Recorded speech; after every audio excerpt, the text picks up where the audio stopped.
greatest friend Israel has ever had after their meeting in the Oval Office on Tuesday. But after the president's remarks on the Gaza Strip, Netanyahu could have added also the world's greatest disruptor as another fitting title for President Trump. It was fitting after Trump dropped a bombshell during his remarks to the press after the meeting with Netanyahu. The United States, Trump said, will take over the Gaza Strip. It will level it and turn it into the Riviera of the Middle East. With just a few sentences, Trump upended decades of American policy and shattered the conventional thinking that had governed the Israeli-Palestinian conflict for generations. In doing so, he forced a reckoning with the status quo that the world had long ignored. Trump's announcement wasn't just a disruption of policy. It was at its base an understanding that the situation in Gaza cannot continue.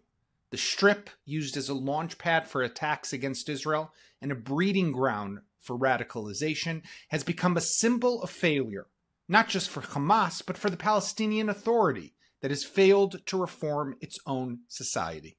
Trump's words pointed to an uncomfortable truth. Gaza must change, and the cycle of violence and indoctrination must come to an end. For too long, the world has debated only tactical solutions for Gaza. Who will replace Hamas, what international bodies will oversee its rebuilding, and how to handle the humanitarian crisis. But Trump put an end to all of that. His core message was simple. Fighting Hamas, destroying infrastructure, and killing more fighters will never be enough. As long as Hamas remains, Gaza's youth will continue to be radicalized, anti-Western rhetoric will persist, and a new generation will grow up harboring hatred toward Israel and America. This is the challenge that Trump has put on display with his remarks about Gaza. It's about shifts in leadership and military operations. It's about the larger war, an issue against de-radicalization. And until something dramatic happens and the ideological battle is won, Gaza's future will not change. But what does this all mean, and is this plan even real or feasible? That's what we're going to try to figure out today. And joining me are two of my JPPI colleagues, Shmuel Rosner and Dr. Sara Hirschhorn. Have a listen.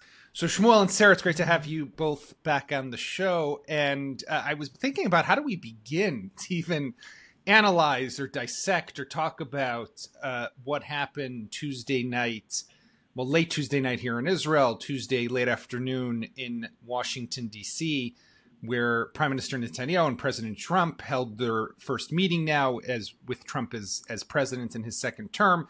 And of course, the president's huge announcement that the United States plans to take ownership over the Gaza Strip, turn it into the Riviera of the Middle East. I mean, you know, one person was joking with me today that, you know, we should start thinking of different names for the Gaza Strip. I think it was David Friedman, the former ambassador, Trump's ambassador in his first term, who floated the idea of calling it Gaza Lago or Mara Gaza. I don't know, like, you know, play it off of Mar-a-Lago, whatever. I don't know how funny that is, but you know, let's just go straight into it. I mean, you know, Shmuel, we'll start with you. How real could a plan like this be to move 2 million people out of a small piece of land to other countries? Like, I mean, that's the thing that gets me caught up. Like, can you even do this practically speaking? And what is the president thinking? Well, I don't know what he's thinking, but I would start rather than by looking into the plan. And it's not really a plan; it's an idea. There is no plan that we can talk about.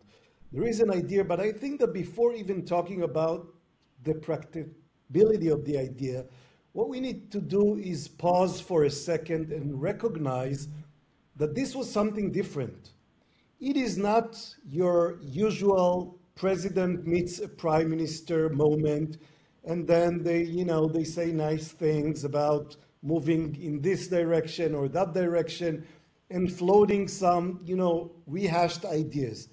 This is a president that is trying to break from tradition and do something that is either, perplexing or amazing or whatever name you want to call it.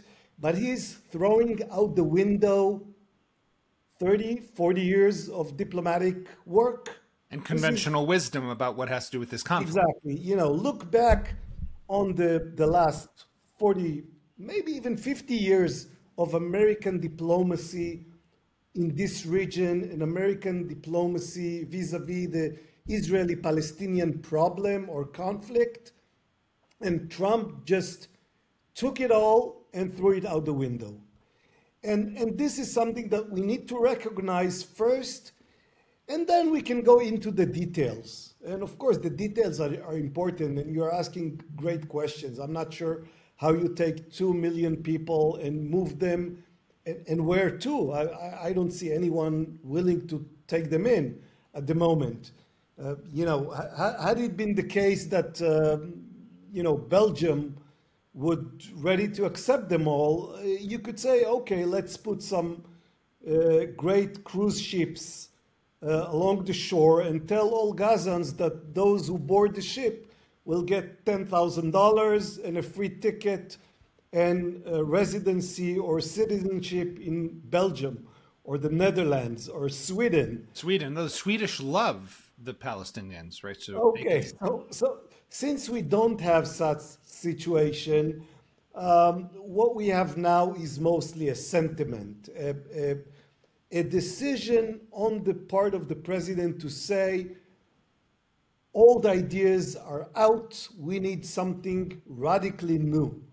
And that's the interesting thing about what we've seen this week. So, Sarah, I was thinking today and about what could be behind this, right? Is there a plan? Is there not a plan? We've heard the president talk over the last few weeks since he took office about the prospect of moving the Palestinians out of the Gaza Strip. This isn't the first time that he spoke about it, but until now, it's very much been off the cuff, right? Whether he's sitting behind what's it called, the Resolute desk in the Oval Office, and he's asked a question, and he mentions, he showed this week, remember, the top of the cap of the pen, my desk is in the Middle East, and this is all the land of Israel.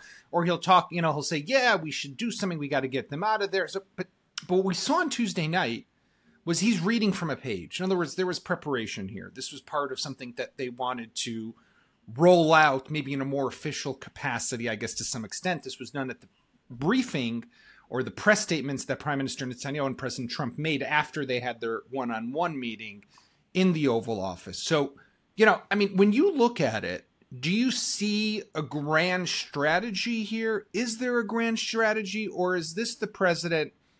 And I'll ask my listeners to excuse the foul language for a moment, throwing shit at the wall and seeing what sticks.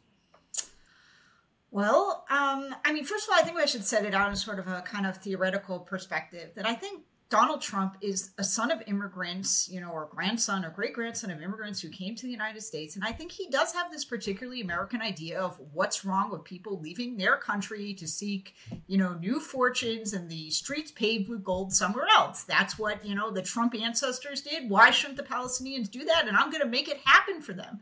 The problem is we've also elected a real estate, and I say we because I am an American citizen, and some of us here in this panel are also join me in that status, that we elected a real estate honcho as our president. And I think that he thinks about Gaza on some level as like an eminent domain project that the United States owns, that we can just, exert our authority here, move the downtrodden somewhere else, and then build, Trump Tower, Gaza with, its new, and I can sell these condos to my golf buddies.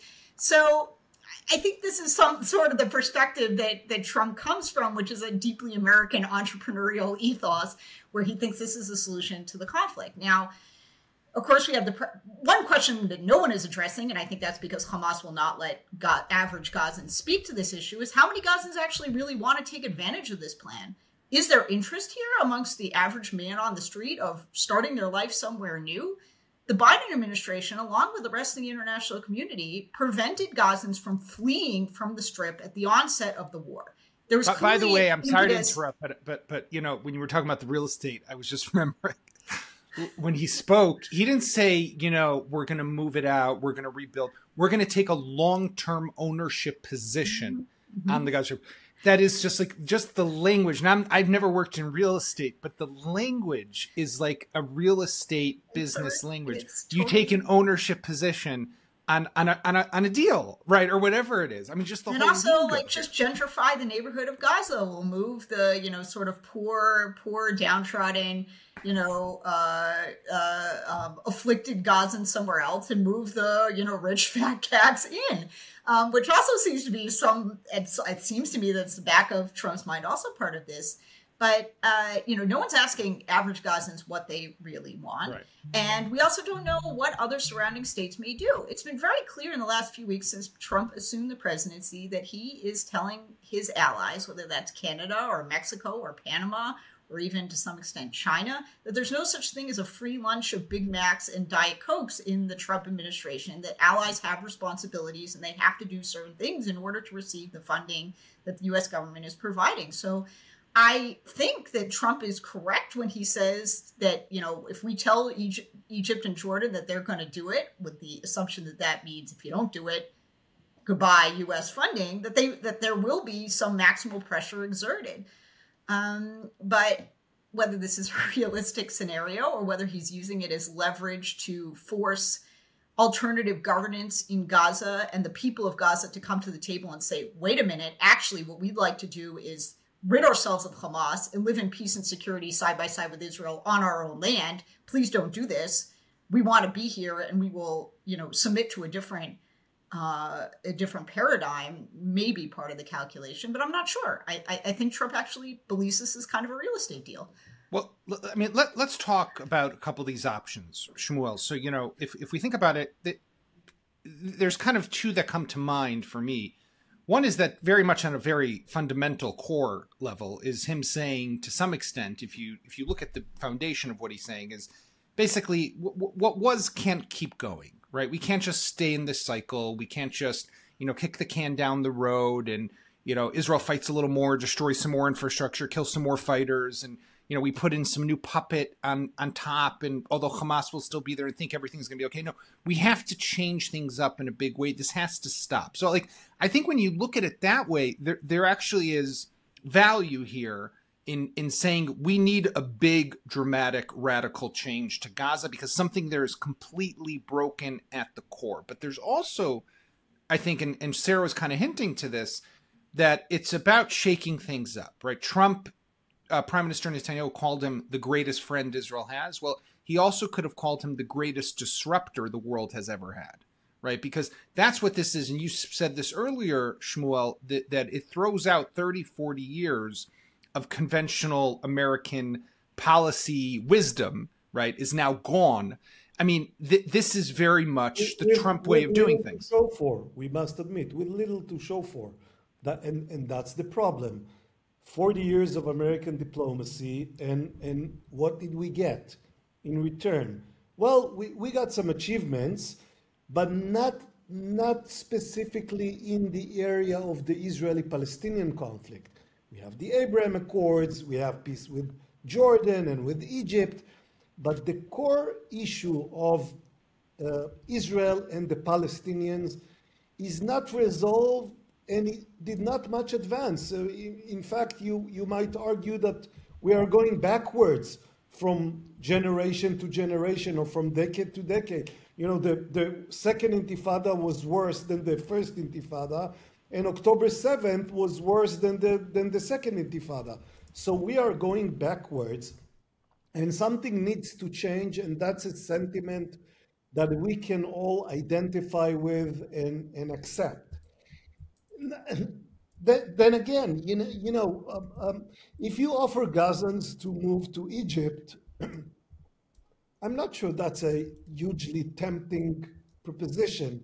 Moving to Sweden is one thing. Moving to Egypt is quite, that's a different thing. I'm not sure if you visited Egypt in the last 2 decades. It's not a country of prosperity and relaxation. No. It's a tough place. Now Gaza is also problematic, but at least that's the place these people already know. Now, on the flip side of what I just said, we ought to remember that many Gazans do not really see Gaza as their home. They call themselves refugees, and their intention is to someday leave Gaza and settle elsewhere. Where would they like to settle? Well, they would like to take your home and mine. They would like to settle in what today we call Israel. So Trump has some, there is some validity to him saying, well, you want to move? Let's find you, you want a nice place to which you can relocate? We'll find you a nice place. Just don't try to displace the Israelis, because displacing Israelis is not a feasible thing to do. And because, and this has to be said bluntly, because Israelis are stronger. You cannot displace them. What? You Why? cannot I'm sorry. just Can I go- interject for a second? Sure. Why couldn't Trump come along tomorrow and say, actually, the paradigm shift is that Jews should go back to Poland or wherever they came from? I mean, I think Israelis should be thanking their lucky stars tonight that, Trump's big intervention here wasn't to say Israel should be wiped off the face of the map. Here, I think the answer lies with the recognition of Trump. The strength means something. The stronger party is the winner. The weaker party is going to be the loser. And if someone has to move someplace, it's not going to be the country with a powerful military. It's going to be the people who entertain, dreams that can never be fulfilled, and repeatedly put this region, drag this region into chaotic situations.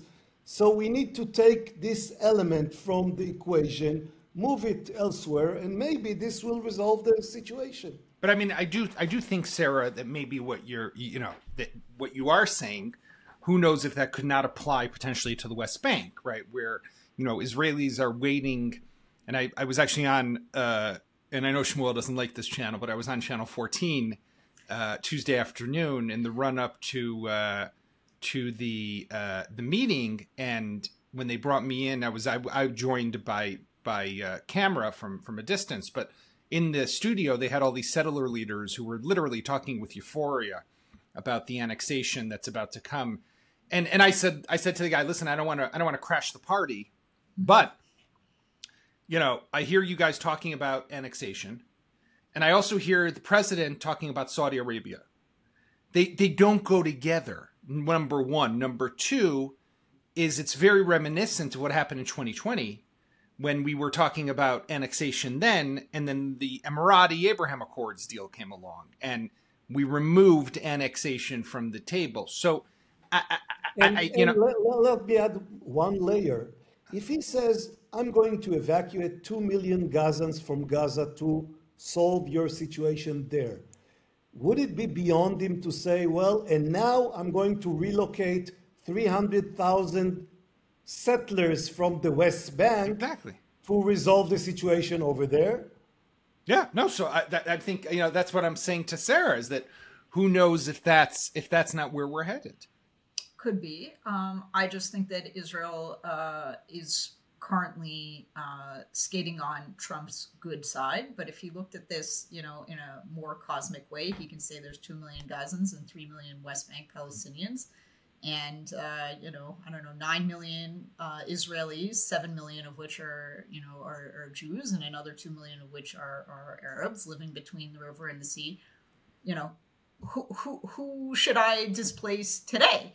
And where does it end, right? And where does it end? Where does it end when you decide that ethnic cleansing, and let's put that word on the table. I'm sorry that we have to use that phrase, but when you decide that, ethnic cleansing and uprooting people from their lands, and we're not talking about people who voluntarily decide that they'd like to move to Sweden. I'm talking about people who are going to be taken out of Gaza against their will to go somewhere else. Where does that end? And, Jews have a long and painful history with this. I'm not sure that we should be the first people signing up for these plans. Well, that leads me to the question I was going to ask Shmuel, because we at JPPI did do a poll very recently that showed some last week. It's fresh. No, very amazing. Fresh. And I mean, do I agree with the ethnic cleansing term? I don't know, but let's run with it for a moment. what are the results, Shmuel? Because we asked the Israeli public, do you support this plan to remove the civilian population from the Gaza Strip? Right. So we asked them specifically about the Trump plan. It was not yet presented with such detail, but we used this quote from recent weeks, and we said President Trump proposed moving the residents of Gaza elsewhere, and we gave 4 options for people. We gave them the option of saying we support it and it's a practical thing that we need to work on, or we don't think it's practical, but why not? If you think it is, let's go with it. And we gave the option of saying this is a distraction. We need to focus on real solutions. And we gave them the option of saying this is immoral. We cannot do it. Now, for Jews in Israel, well, let's start by taking the general numbers. For the entire Israeli population, 7 out of 10 supported either it's practical, let's work on it, or we don't think it's practical, but we wish it happened options. 70%, if you count only Jews in Israel, 80%, 8 out of 10. Okay? When you look at the division between Jews and Arabs, it becomes stark when you focus on the 4th option. Is it moral? A majority of Arabs in Israel, 54%, chose the option that's an immoral proposal. 3% of Jews went for this option. 3%, it's a tiny number. But okay, but let's explain. I mean, let's try to understand why. Because Okay. Sara is making an argument: ethnic cleansing, Jewish history, etc. I mean, how is it that so many Israelis and I brought the example before, just offline. We were talking about a very prominent Israeli journalist, Raviv Drucker, who tweeted on Wednesday that it's amazing, it's incredible, and leftists were pounding him. How could you say it's incredible? Right. Yeah, so, I mean, where is this coming from? You understand that if only 3% of Jewish Israelis said it was immoral, this means that most leftist Israelis generally support the idea. Unless you think No. there's 2%. Yeah, they might be somewhat reluctant, or they'll say it's a distraction, but they don't oppose it wholeheartedly. They don't think that's something you cannot even say. And the reasons are 2. One is that we all hardened by the experience of October 7th. Talking about potential suffering of Gazans no longer move Israelis in a way that it used to do in the past. It's not as if we always worried about the Palestinians, but there was a larger share of the population who did care about the plight of the Palestinians. That's no longer the case for a vast majority of Jewish Israelis. The second component of the same thing is that, what's the alternative? I hear Sara. I understand what she's saying. 20 or 30 years ago, I would say the same. Well, we shouldn't even think about such ideas. But what's the alternative? If you say, well, it's living peacefully or ethnic cleansing, that's one thing. If you say it's ethnic cleansing or butchery, well, that's a different. But I don't see that Trump's plan even is an intervention in any of those questions. Trump's plan is just, I think I'd like to build a new, golf course and condominium complex in the Gaza Strip. It's not asking these larger questions of what happens to the governance of Gaza, what happens to the actual land, what really happens to the people. It's just some kind of Gaza looks like a demolition site. We should move people out so we can bring the construction cranes in. I don't understand what this is about. Also, weren't these questions that should have been asked like before and during the war? I mean, I think it was a very valid question to say, Why can't the Palestinian people be like every other refugee population that wants to get out of a war zone, and the international community is going to let that happen? Excuse me, Sarah, but let me ask you a question, right? I mean, there is something quite astounding. Even if we say, 1 second, ethnic cleansing, deportation, transfer, whatever term you want to use, 2 million people moving from their home. There have been, Israel fought in a way never seen before in the history of at least modern warfare and counterinsurgency, where we moved hundreds of thousands of people from the north to the south, and we kept on trying to reposition population. And then when we were fighting in the south, they moved to the center. We kept on doing this. Why did Egypt never open its borders? Why did the Jordanians never? The poor Palestinian people, no one cared about. And, I mean, there is something also to be said about the ridiculous reality. My heart goes out to these people to a great extent because no one cares about them, right? Yeah, and the international community conspired to let them be used as human shields for Hamas. The questions about ethnic cleansing should have been asked during the war. Why aren't we allowing these people to go somewhere safe? And why aren't we setting up 10 cities in the Sinai where these people don't have to be slaughtered? Because because no one wanted them. I mean, is that true? No one wanted them, yes, but is that true that they didn't want to leave? Of course they wanted to leave then. I have no evidence to back this up, but I would believe that if the Egyptians opened up the border and said, here's a tent camp, come live in Sinai, as opposed to in the Muwasi area where, you're still in potential line of fire and in harm's way, they would go to Sinai. No one wanted them because I think for two reasons. One, no one wants them. And two, they want them to stay in Gaza where they can be weaponized against the Jewish state of Israel. That is what the Palestinians, at least those in Gaza, their purpose has been to serve for a lot of the international community, unfortunately, over the years. And that's why I think the solution is not ethnic cleansing. The solution is to create some momentum. And if this goes back to your question about how cynical this, proposition is to create some momentum within Gazan society and within some kind of alternative leadership to Hamas to say, we don't want to be ethnically cleansed. We want to live here side by side in peace with Israel on our land. You know what? I mean, that's the 40 years of diplomacy that Trump threw out the window. That's the old idea. It didn't work. It didn't work. We tried, there was Egyptian occupation and Israeli occupation and withdrawal from Gaza and disengagement and PLO rule and Hamas rule. It doesn't work. It's just lucky that Trump doesn't come along and say tomorrow, you know what, this isn't working, Israel. Why don't you all go back to Poland? Because, the real issue is that, that the Palestinians want to live between the river and the sea, and you're the obstacle. But 1 second, if he wants Israelis to go back... Does it have to be Poland? Can I pick Well, I'm from Poland, else? But hold on. If we have to go back to Poland... Yeah, I'm also from Poland. If he says go back to Poland, I'm gonna go out on a limb here. I haven't looked up where Howard Lutnick is from, his family, and where Steve Witkoff's family comes from. But I'm going to think that some of the top people in his administration might also be Jews who originally came from Poland. Doesn't make a difference. I want to let's just back up for a moment. I want to talk about two other issues before we wrap up here because I think they are important. One is we got the Saudi deal. Now, I'm sure we're all reading and we're all hearing the same things and talking to people.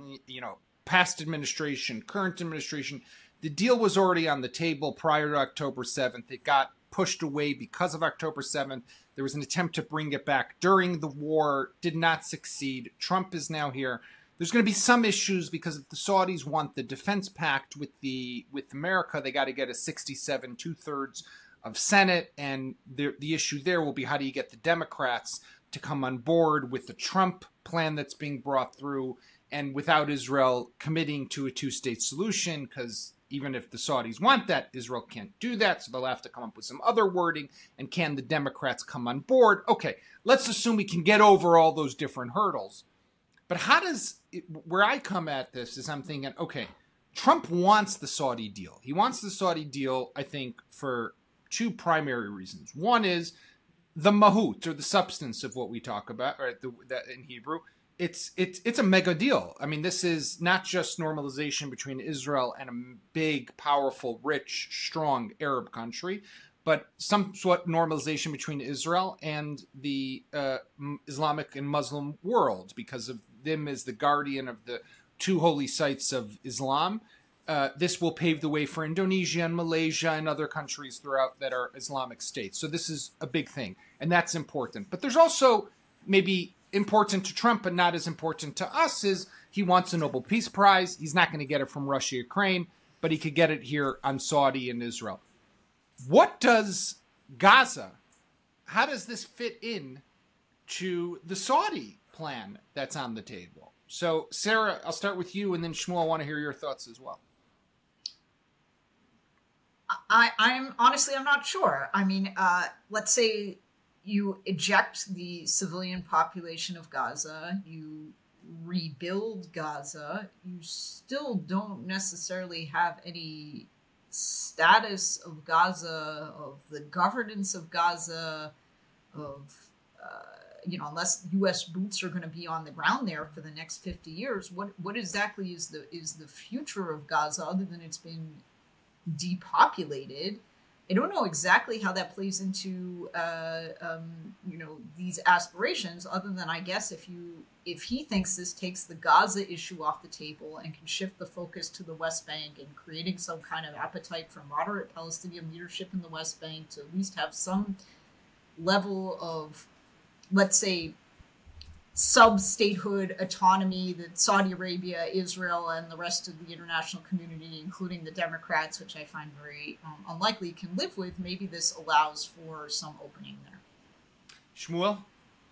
Well, the parallel that I see here, again, I don't think there is a practical plan for Gaza right now. There is a floating idea, but the common theme of the Saudi deal and the Gaza idea is stability.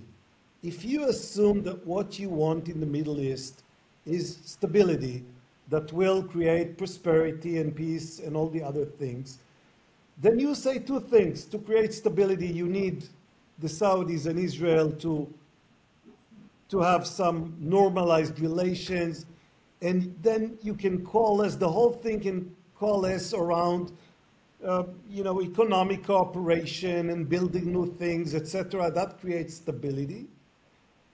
And Gaza is a source of instability. It's a constant source of instability.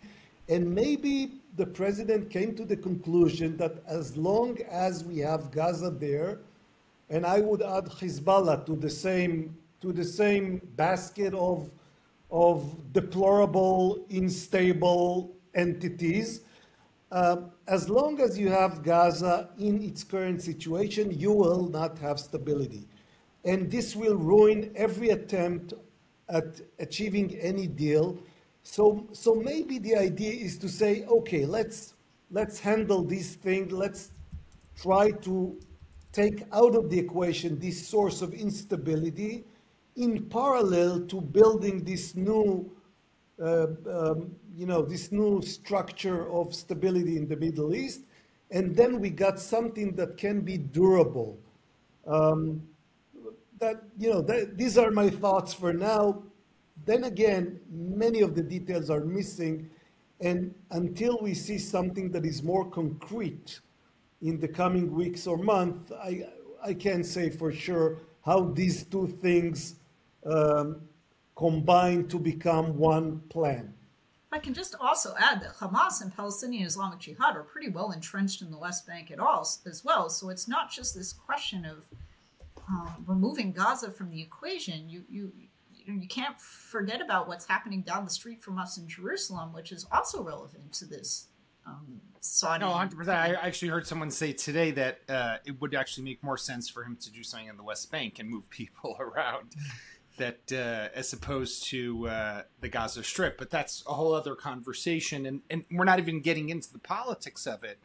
But I think we could all agree that Netanyahu took home a big win politically, because Bezalel Smotrich, who had been speaking about maybe bolting the government if we go to a second stage in the hostage deal, now is not going to be doing that. And even Itamar Ben-Gvir, who left the government after the first stage, is now, there's talk of him maybe even coming back.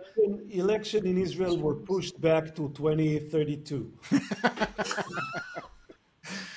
Oh, God. Well, I want to thank you both for being here. And I think that we can all just agree is that it will be interesting. It's going to be an interesting 4 years. That is for sure. But whether this really happens or not, time will tell. And just to our listeners and our viewers, thank you so much for joining us. As always, you can find us on where podcasts can be found, Spotify, Apple, of course, YouTube, and the website of Times of Israel. We will be back on Monday. In the meantime, let's hope for some quiet.